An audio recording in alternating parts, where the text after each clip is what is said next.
सोचिए, आपकी घर की रसोई में रखा एलपीजी सिलेंडर सिर्फ एक सिलेंडर नहीं है, उसके पीछे पूरी दुनिया की ऊर्जा राजनीति, अंतर्राष्ट्रीय बाजार, समुद्री रास्ते और कई देशों के बीच होने वाले समझौते जुड़े हुए हैं।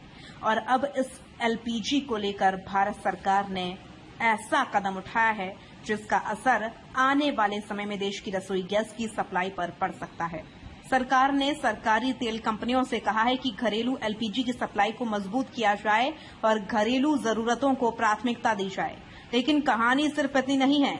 सबसे बड़ा सवाल है, आखिर सरकार को एलपीजी की सप्लाई को लेकर इतनी बड़ी रणनीति बनाने की जरूरत क्यों पड़ी? क्या अंतर्राष्ट्रीय तनाव ने भारत को अपनी एलपीजी खरीद की रणनीति बदलने पर मजबूर कर दिया है? और क्या अब भारत खाड़ी देशों पर अपनी निर्भरता कम करके अमेरिका और दूसरे देशों से ज्यादा एलपीजी खरीदने की तैयारी में है? आज की इस खास रिपोर्ट में हम आपको सिलसिलेवार तरीके से बताएंगे कि आपकी रसोई तक पहुंचने वाली गैस के पीछे आखिर क्या बड़ा बदलाव होने जा रहा है। पहला सवाल, सरकार ने तेल कंपनियों को क्या आदेश दिया? सरकार ने सरकारी तेल कंपनियों को एलपीजी की सप्लाई व्यवस्था मजबूत करने के निर्देश दिए हैं। खास बात यह है कि घरेलू एलपीजी की जरूरतों को प्राथमिकता देने पर जोर दिया गया है। यानी सरकार चाहती है कि देश के करोड़ों परिवारों की रसोई की जरूरत पूरी करने के लिए एलपीजी की पर्याप्त उपलब्धता बनी रहे। इसके साथ ही सरकार एक और बड़ा बदलाव करना चाहती है।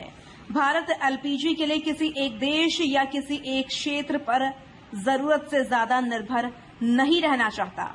यानी अगर दुनिया के किसी एक हिस्से में संकट आता है और वहां से एलपीजी की सप्लाई प्रभावित होती है तो भारत के पास दूसरे स्रोत मौजूद रहें। इसे आसान भाषा में समझिए, एक रास्ता बंद हो तो दूसरा रास्ता तैयार रहे। यही भारत की नई रणनीति का मूल आधार दिखाई देता है। खाड़ी देशों पर निर्भरता क्यों चिंता का कारण बनी? अब यहाँ कहानी का सबसे महत्वपूर्ण हिस्सा सामने आता है। भारत लंबे समय से अपनी एलपीजी जरूरतों का बड़ा हिस्सा मध्य पूर्व यानी खाड़ी क्षेत्र से पूरा करता रहा है, लेकिन हाल के क्षेत्रीय तनाव और होर्मुज स्ट्रेट से जुड़ी चुनौतियों ने ऊर्जा आपूर्ति को लेकर चिंता बढ़ा दी है। होर्मुज स्ट्रेट दुनिया के बेहद महत्वपूर्ण ऊर्जा मार्गों में से एक है। अगर इस इलाके में तनाव बढ़ता है, समुद्री आवाजाही प्रभावित होती है या सप्लाई चेन में कोई बड़ी बाधा आती है तो इसका असर अंतर्राष्ट्रीय ऊर्जा बाजार पर पड़ सकता है। और भारत जैसा बड़ा एलपीजी उपभोक्ता ऐसे जोखिम को नजरअंदाज नहीं कर सकता।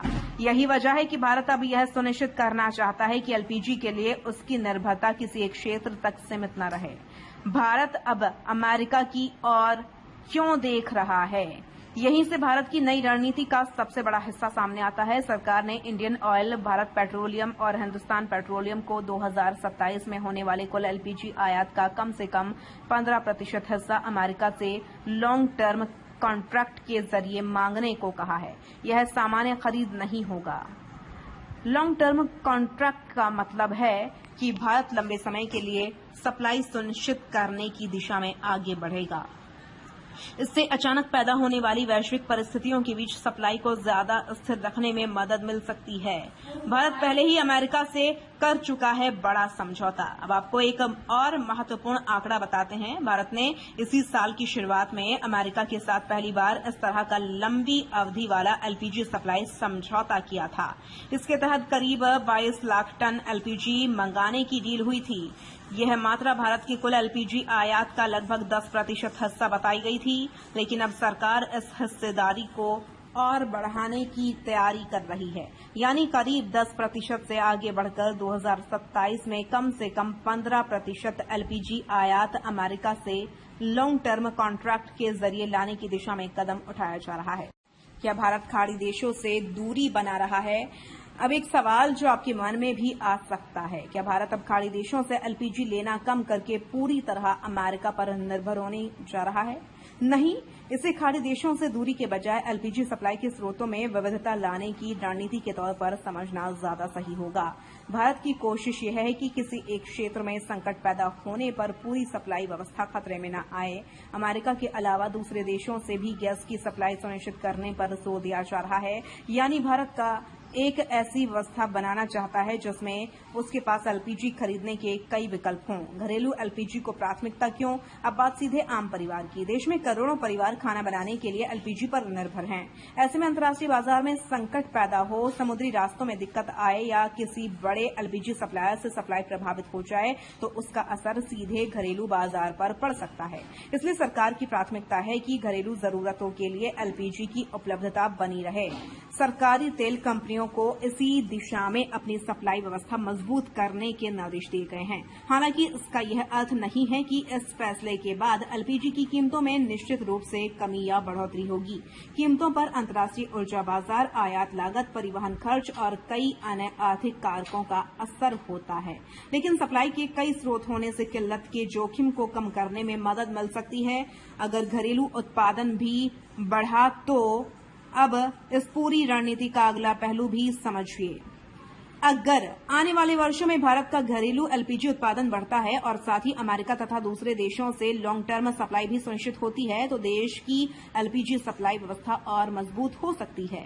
यानी एक तरफ घरेलू उत्पादन, दूसरी तरफ कई देशों से आयात और तीसरी तरफ लंबे समय के सप्लाई कॉन्ट्रैक्ट। इन तीनों को मिलाकर भारत भविष्य में एलपीजी सप्लाई को ज्यादा सुरक्षित बनाने की कोशिश कर रहा है।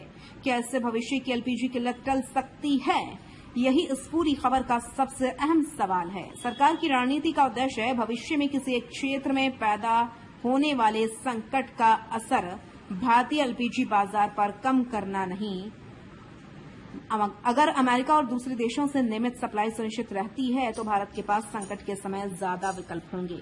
लेकिन अंतर्राष्ट्रीय ऊर्जा बाजार पूरी तरह किसी एक देश के नियंत्रण में नहीं है। भूराजनीतिक तनाव, समुद्री मार्ग, कीमतें, मांग और वैश्विक उत्पादन जैसे कई कारक एलपीजी की उपलब्धता को प्रभावित करते हैं। इसलिए सरकार का मौजूदा कदम जोखिम कम करने की रणनीति है, किसी भी संभावित संकट की पूरी गारंटी नहीं। तो कुल मिलाकर तस्वीर साफ है। भारत एलपीजी के मामले में अब सिर्फ आज की जरूरत नहीं देख रहा बल्कि कल की संभावित चुनौती के लिए भी तैयारी कर रहा है। खाड़ी क्षेत्र से आने वाली सप्लाई महत्वपूर्ण है, लेकिन होर्मुज स्ट्रेट और क्षेत्रीय तनाव ने यह संदेश जरूर दिया कि ऊर्जा सुरक्षा के लिए विकल्प जितने ज्यादा होंगे, जोखिम उतना कम होगा। इसलिए अमेरिका से लॉन्ग टर्म एलपीजी खरीद बढ़ाने की तैयारी है।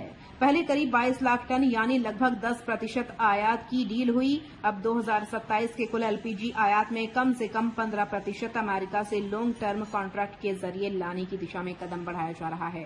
और साथ ही सरकारी तेल कंपनियों को निर्देश है कि घरेलू एलपीजी की सप्लाई मजबूत रहे और घरेलू जरूरतों को प्राथमिकता मिले, क्योंकि अंतर्राष्ट्रीय राजनीति चाहे जितनी बदल जाए, समुद्री रास्तों पर संकट चाहे जितना बढ़ जाए, लेकिन भारत की कोशिश यही है कि दुनिया के किसी कोने में पैदा हुआ संकट आपके घर की रसोई तक ना पहुंचे। तो एलपीजी से जुड़ी इस पूरी रणनीति पर आपकी क्या राय है? क्या अलग अलग देशों से एलपीजी खरीदना भारत की ऊर्जा सुरक्षा के लिए सही कदम है? अपनी राय हमें कमेंट करके जरूर बताइए।